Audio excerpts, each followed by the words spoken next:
Hello there, good morning to you. This is Kakaaki Social. I'm on no show Rena again. It's so good to have you join us this new week. Hope you rested well over the weekend, if you had a weekend, by the way. Now, an official Toyota Hilux escort vehicle of the Office of the National Security Advisor was on Friday stolen during Friday's Juma in Abuja. It was parked opposite the Abuja Municipal Area Council AMAC complex in Area 10, while security experts Zula Makama confirmed the theft via his X account, noting that the matter was promptly reported to the Gariki Police Division around 2 p.m. Well, in response to that, the FCT Police Command launched a citywide stop and search operation across all checkpoints and entry-exit point. Now, this is top on the news for netizens this morning, and it's been so since this happened during the prayers. Opayemi says, do you know what this means? The man who was asked to secure the country is the one being robbed of his official vehicle during Jumat prayer in broad daylight. Emphasis for him. Also in reaction to this one, another user coming from X2, Jonathan, he says, exactly, sir. If the one with the responsibility for national security architecture cannot secure his own vehicles, then we have none. Non-word security, Jonathan says. Moving on, Vincent says they are not happy with Ribadu for his genuine commitment to security under the current regime. He stands against the recent killings in Plateau State, and this ugly news of theft says a lot. This is not theft, but a gang, you know. Flexible says they just want to discredit this man by fire, by force. And final reaction to this one, Nonso says, now to know whether them truly steal the motor. No be APC again, motor where they don't hand over. Though he didn't continue to tell us who probably is being handed over to. But yeah, that's the story right there. And 2 years after dominating conversations in the lead-up to the 2023 presidential elections, the decision of a United States court to order a release of documents related to drug trafficking allegations linked to President Bola Tinubu has resurfaced. Judge Beryl Wole of the U.S. District Court for Colombia last Tuesday directed top law enforcement agencies to release confidential information on President Bola Tinubu in the over 30-year-old case. Well, the order followed a request made by Aaron Grispan, an American citizen who has been pursuing the case under the Freedom of Information Act. And as far as the Nigerian president is concerned, there is nothing to be revealed, as there is nothing new. The special advisor to the president on information and strategy on X, that's Bayo Onanuga, wrote a piece, and he says that was in reaction. He says there is nothing new to be revealed. The report by Agent Morse of the FBI and the DEA report have been in the public space for more than 30 years. The reports did not indict the Nigerian leader. The lawyers are examining the ruling. So this was another case for netizens. Ben Samuel says, we are already aware of the FBI, DEA drug allegations. This isn't new. As you rightly pointed out, in a sane and just society, Bola Ahmed Tinubu wouldn't have even made it past the screening stage to contest for the highest office. Yet, despite all these revelations about his past, he still expected to deliver results. Meanwhile, the citizens are hungry. Corruption and impunity run rampant across the nation, and we strongly disagree with Sheyi's claim that his father is the best president. In that debate right there, say, my father is the president. Well, we have Frank Shaibu, who is also reacting to this on X, and he says, if there is truly nothing new to be revealed, then what exactly are your lawyers studying? You can't claim finality while your legal team is still flipping through pages. Either the matter is settled or you are still scrambling.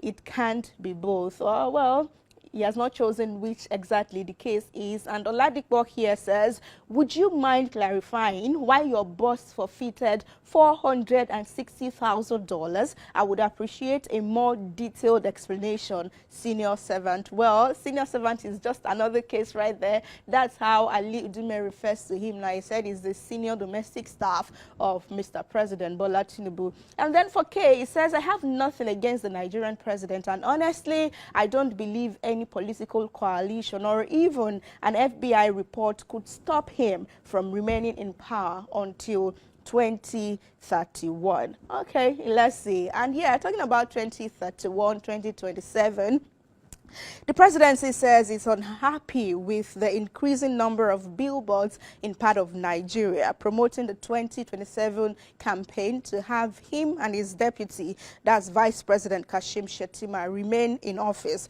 According to a statement by the Special Advisor on Information and Strategy, again, Bayo Onanuga, while President Tinubu and his Vice President Shettima greatly appreciate their teaming and loyal supporters, the two leaders do not support any campaign that breaches the law of the land. So these are basically some of the flyers that have been everywhere. I mean, that one with his wife has been in Abuja since, I don't remember the year, maybe even just after swearing in of his first year in office. So he says all of this, they should not continue. But let's see now who is reacting and saying what.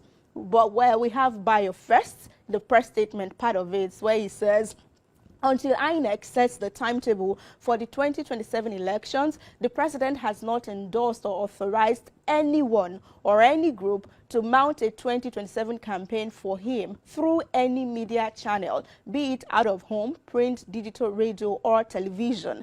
Therefore, we urgently call on individuals and groups funding this 2027 political campaign through the ongoing deployment of materials on billboards nationwide to cease immediately. Okay, let's now go over to his comment section to have Akintoye, who says they should slow it down for now. Bola Ahmed Tinubu till 2031 by the power of God. Okay, also, Daya says, disclaim after a year in existence. Number one, where were you when they were mounted? Why disclaim instead of telling the people responsible to bring it down? You can't fool everyone. Dayo, can some people be fooled? And then Liberation Niger says, lest I forgot, why even cautioning them when same caution hasn't been dished out to Senate President, Vice President, and the rest who are already on this path with their words? Okay, Mohammed says, why can't they instruct the appropriate authorities to remove all the billboards? Absolutely, those are the concerns and reactions there to that story.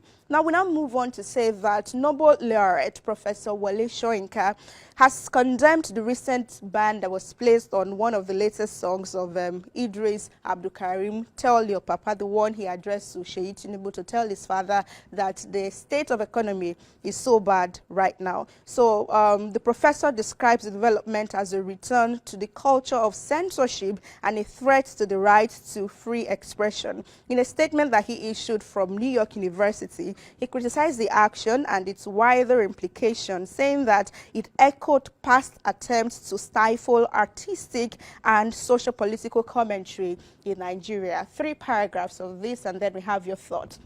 It says, courtesy of an artist operating in a different genre, the cartoon who sent me his recent graphic comment on the event. I learned recently of a return to the culture of censorship with the banning of the product of a music artist, Eedris Abdulkareem. He says, we have been through this before, over and over again, and Nelson says, we know where it all ends. It is boring, time-wasting, diversionary, but most essential of all, subversive of all seizures of the fundamental rights of free expressions, fundamental human rights. It says the ban is a boost to the artist's nest egg. Thanks to free governmental promotion, Mr. Abdulkareem must be currently wobbling his memory way all the way to the bank. I envy him, he says. So Wole Soyinka says he wishes that he is Abdulkareem right now, that the government is promoting freely.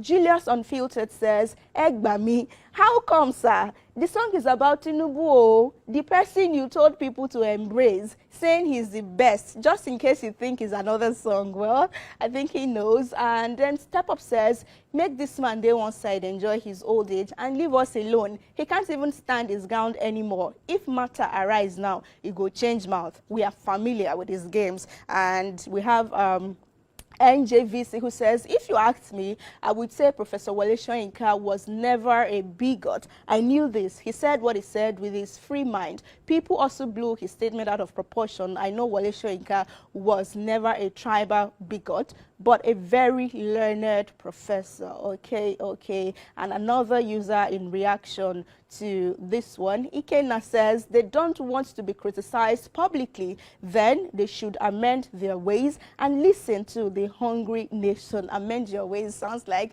repent and be saved already. Well, finally, tributes have been pouring in after the demise of captain of the national football team in the days of the Green Eagles, Christian Chukwu, MFR, born in 1951. Well, from sports administrators to football legends to journalists, kind words have been coming in torrent as Nigerian sports fraternity turned on the mourning mood following news of his passing on Saturday morning. Apart from leading Nigeria to a first AFCON victory in 1980, Christian Chukwu also rose to become coach of the Super Eagles and the Harambee Stars of Kenya. He also had a managerial stint in Lebanon as well as spells in charge of his one and only club side in his playing days, which is the Enugu Rangers International. But we like to say rest well to Christian Chukwu, MFR. Everyone, that's how we call it a day on Kakaaki Social today. We'll see you again tomorrow.